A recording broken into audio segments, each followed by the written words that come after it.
Hey guys! Welcome back to my channel. I know, it's been a while since nung nag-upload ako. Aminin natin, medyo cringy yung last video ko, kaya dinilit ko. Pero ngayon, gagawa kami ng bagong video. I mean, sa channel ko. Nia. Ang gagawin naming video ngayon is, magta-try ako ng Australian snacks. Ayan. Na, most of it I haven't tried. Pero, ngayon ko mata-try. First time. So, pupunta kami ngayon sa Coles, sa grocery store para bumili ng mga snacks. Ow, ang init.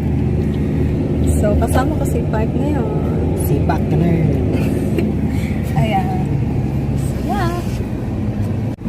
So, kung nakikita nyo yung mga post ko sa Instagram and sa Facebook stories ko na nag-gym kami, ganyan, nag-workout at home kasi, you know, ngayon may coronavirus.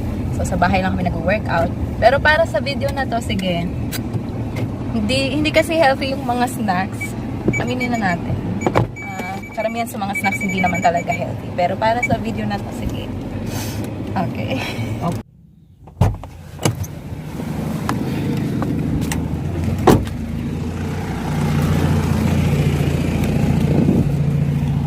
Coles ตอนนี้เรามาห้างนะครับที่ชื่อว่าโคมก็มาถึงแล้วกำลังพาภรรยา So, naghahanap na kami ng snacks. Ito kami sa Coles. Ayan.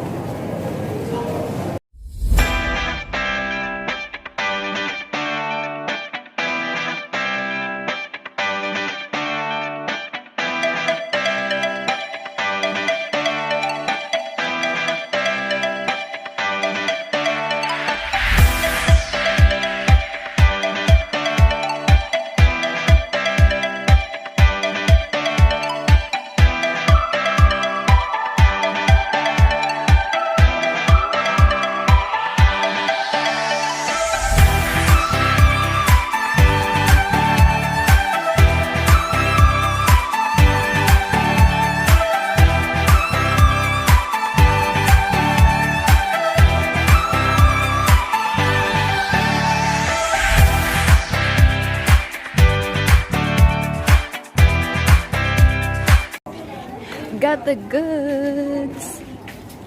Yeah.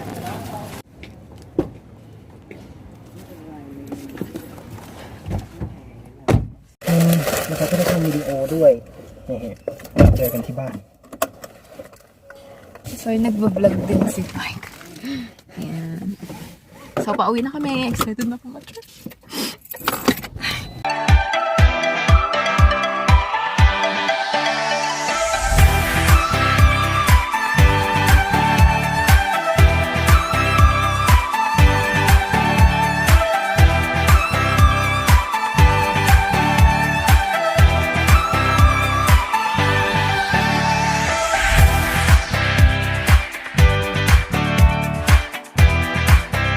Okay, nandito na kami. And we're back. So, ito na yung mga nabili namin na snacks na hindi ko pa na-try. So, this is gonna be my very first time na masusubukan ko itong mga Australian snacks. I'm still with Park. That's a good thing. Anyways, so we're gonna start with different couple of things here. So we got lamingtons. We'll show you exactly what they look like. We have shades, which is this one, and then we have the Sherry Ripe. It's a chocolate slash sherry. We have Vegemite. That is something you have to try when you come to Australia. And then we have Tim Tams made in Australia. You guys can get them from the shops in the Philippines. And then the last one we have is the golden Gaytime. It's the ice cream. Okay, so should we start with the ice cream? I can hear yes. Yes. Alright. Let's go. Dapat lang magsimula tayo sa ice cream kasi baka matulog. So, ito yung golden Gaytime. Lakas makabakla ng gay. The cream flavor. Yeah. I don't know how that's going to turn out. Crispy cream. Okay. Look, Sarah. We will Can't try wait. it out right now. So, how do you open it? This is my first time too, so I haven't tried a golden Gaytime before. What? And you've been here for 10 years. Yeah, I think they just came out not too long ago, so. Alright. This one's for you and this one's for me. Let's try. Tyson ice cream.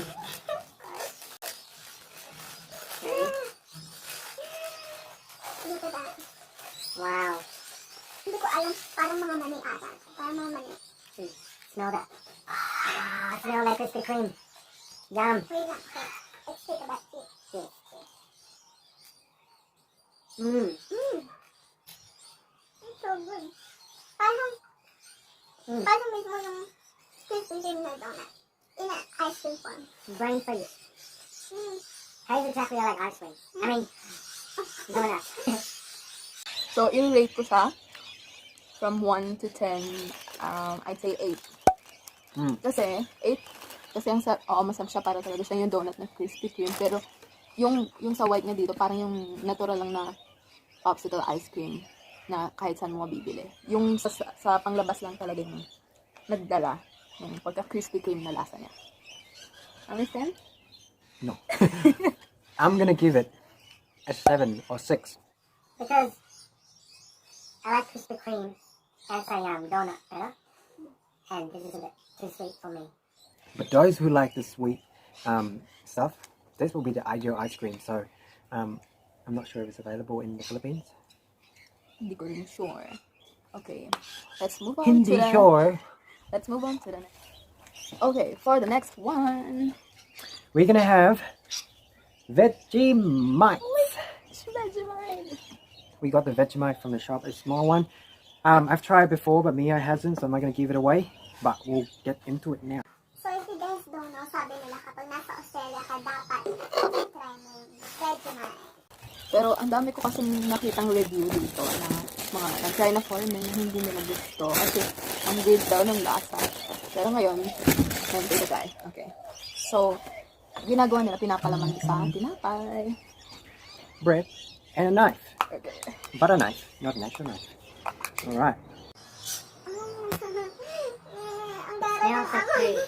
I'm not gonna lie. Pero yung kulay niya, We got a bread, or 2 pieces of bread, and a butter knife. And that is Vegemite. Ang dara talaga ng amoy. Pero okay. I personally don't like it, but she wants to try it. Okay. So there you go. Take one piece. so pinapalaman nila sa tinapay. I would rather just have a piece of bread than putting Vegemite on it.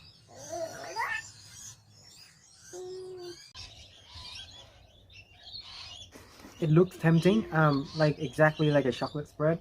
Not exactly similar to chocolate spread, but it tasted so much different. Hindi ko siya nilagyan ng buo kasi ipo-fold ko na lang siya.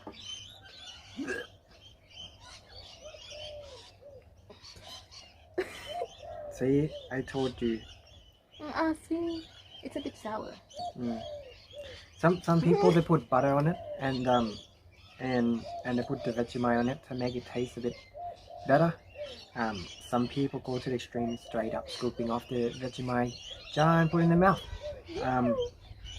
So I'll have maybe last try. Okay. Ready? Cheers.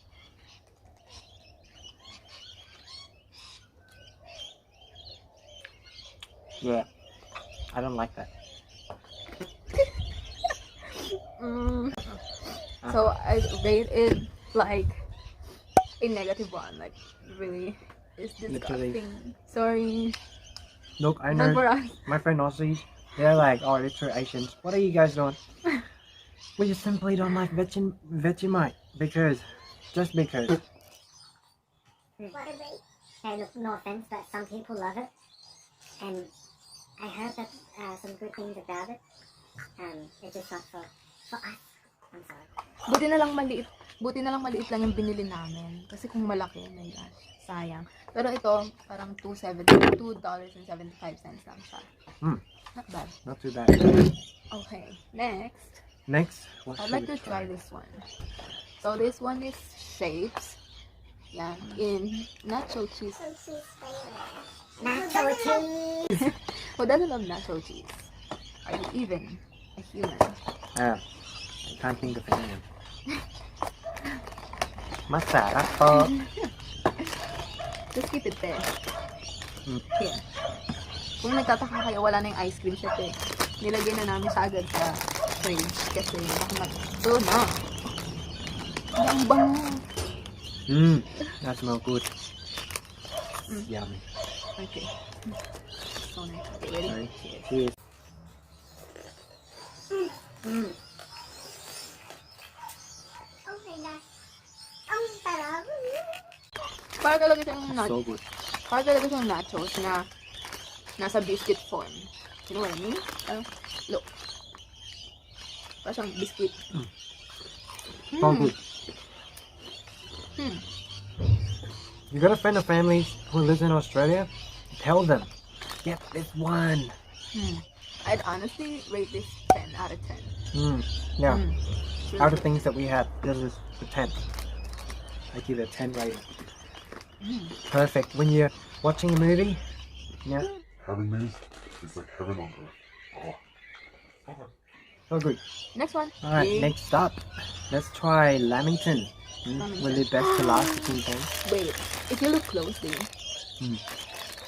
ewan ko kung meron nito sa bawat parte ng Pilipinas pero sa palengke dyan sa pote, yung kulay violet na tinapay, lagi binibili ni mama sa amin. Kamukha niya. Nilalagpasan ko lang to. I've been here for 6 months now and nilalagpasan ko lang siya sa grocery store kasi feeling ko kalasa niya pero ewan ko lang. Cute siya. Alright, tear apart. This one's Lamington fingers. Okay. Have you tried this before? I have tried them before, and there's one where they have jam in the middle of it, like a filling. So good. These are the small ones, so we do have a big one as well. They're perfect for having with the hot chocolate in the morning. You know, any hot drinks. That's what Australian people eat the most. It's really soft. Tapos, katulad nga yung tinapay na binanggit ko. Na katulad din sa Pilipinas, may coconut din siya. Tapos,